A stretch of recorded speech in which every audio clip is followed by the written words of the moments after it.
Hello, my lovelies, and welcome back to Allotment of the Dead. Finally, I'm getting round to planting all of my flowers. I've got a load of pots all set out ready to kind of get these things planted up. Most of these things that I'm planting today will need just a little bit of soil planted over the top. A little bit of the compost over the top. Some of them, like clary sage, need light to germinate, so I won't be covering those at all. But yeah, there's a mixture of flowers here. I'll just show you exactly kind of what I've got in mind. So the clary sage is it's done as a biennial, so it will grow these nice plants one year, and then the following year it will give this nice, again, quite tall spears of flowers. Saw these first at Packwood House in the Midlands in terms of National Trust places. One of those things that when you're walking around, I could not stop looking at this plant because it just looks so beautiful, but couldn't figure out what it was. There didn't seem to be any signs anywhere as to say what this plant was. So PlantNet, if you get a chance, get PlantNet as an app on your phone. Again, no affiliation or anything like that. It's just so handy.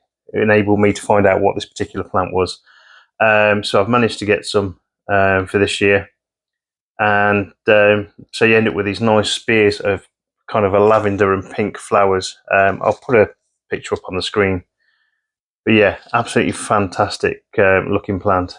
They look, again, so fragile and so kind of almost like pastel shades of the colours. Really, really pretty. I've got a plant potentially that will give you some edible calyxes off it. So the actual flower calyx, which is the part, it's almost like the bud before it actually opens up and becomes a flower on this particular plant. So this is Hibiscus sabdarifer, also called Rosella. So this is grown quite heavily in places like Australia, where they harvest these calyxes, and then you can make this really nice Roselle jam, which tastes absolutely fantastic. Again, I've grown them probably for the last 2 years or so, kind of mixed. Last year wasn't so good. I tried growing them outside. I'm going to put them in a pot and stick them inside one of the polytunnels this year. Hopefully I'll have enough space with all the chilies that are going in there, but we'll see how that goes. And then we've got a variety of different marigolds. So I normally grow marigolds as sacrificial plants.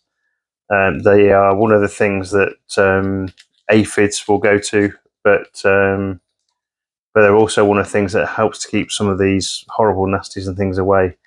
A bit like when you grow nasturtium for kind of sacrificial plants. It's one of those things that really looks nice when it's growing. It get this nice kind of smell to it when they're growing as well. And you also get that ability then to kind of hopefully keep the nasty stuff away from your the plants that you want. Next ones are cosmos. And so I've got a variety of different cosmos. I've got about 5 varieties this year. So I've got the candy stripe, which was something I grew last year. I'll show you a video of the ones I had last year, and you can have a look. A couple of new ones. So I've got one called Fizzy Rose, Picotee.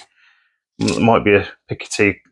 It kind of makes me think of something small. So I'll show you the picture of that one on the screen.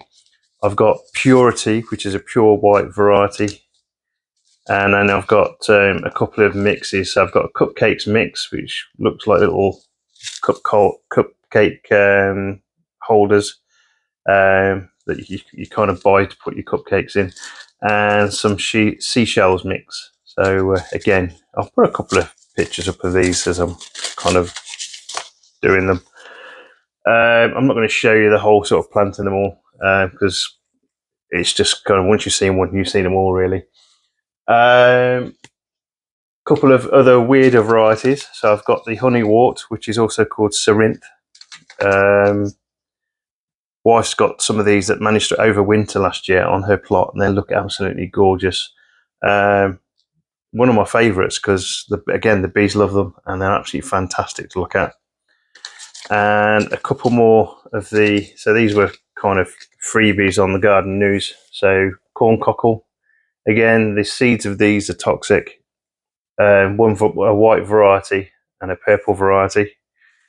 So we'll be planting those. And I'm going to put some more delphiniums and larkspur in, but I'm going to plant these directly down the plot because the ones I planted here weren't much good. Well, so far no germination, so we'll see if they come up down the plot a bit better. I'm going to plant some cat mint for the cat. I've got some Nepetia, which is what this is, already down the plot, a couple of places. One of them spent the entire duration of last season with a big orange cat over sat down on top of it. So it kind of has the effect that you want it to, but I'm going to probably have to try and keep this out of the way of the cats when I grow it. And the last one I'm growing is, where did I put that? Oh, there it is. Okay. Right, so I've got a little packet here that I probably bought a couple of years ago, and I've not been able to find it since I bought it. Finally came across it in my seeds, and that's Clitoria, also known as the peacock pea or butterfly pea, called Clitoria because of the shape of the flower. I'll let you have a look at the flower on the screen. The other thing about this particular plant is that tends to grow most of the time in kind of warmer places. I first saw this plant in the garden of a house in Jamaica. Absolutely looked gorgeous. So I thought I'd get some seeds at the time, and I've only just found them again. Now, I don't know whether that's because that's what this plant is called. I'm not sure. Men aren't very good at finding this particular seed. Okay, so that's kind of what I've got in mind now to plant up. Again, most of these things, I'm not going to bother putting them on heat. Most of these, I'm going to take them straight down the plot. My best cosmos last year, as an example, were ones that had self-seeded. So they will come up wherever you put them. And one of the things on the packet says you can actually plant the seeds where you want them to come up. So that's kind of what I'm going to be doing today. So all these pots are all ready to go. I'm going to get them all planted up and we'll take them down the plot. So that will hopefully be all of my seeds done. The only ones I'm going to be planting here and keeping here are the butterfly pea and the Rosella, and yeah, pretty much everything else will go down the plot. They're the only ones really. Oh, and the clary sage. They're the only ones that really probably need a little bit of heat. So that's what we'll be doing. So that's what I've got in mind for this year. If there's any flowers that you guys really like that you can't do without every single year, put a note in the comments. Let me know. Anything's considered at this point. I absolutely love growing new things, new plants, new vegetables, kind of anything like that.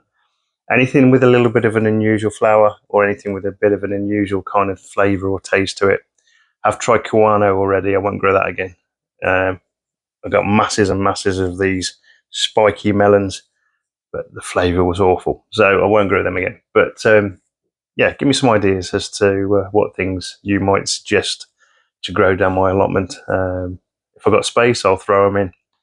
Right, so all the best, guys. I will see you hopefully on the next video. Probably going to be recovering my polytunnels in the next video, or one of them. So all the best, guys. Take care. Bye-bye.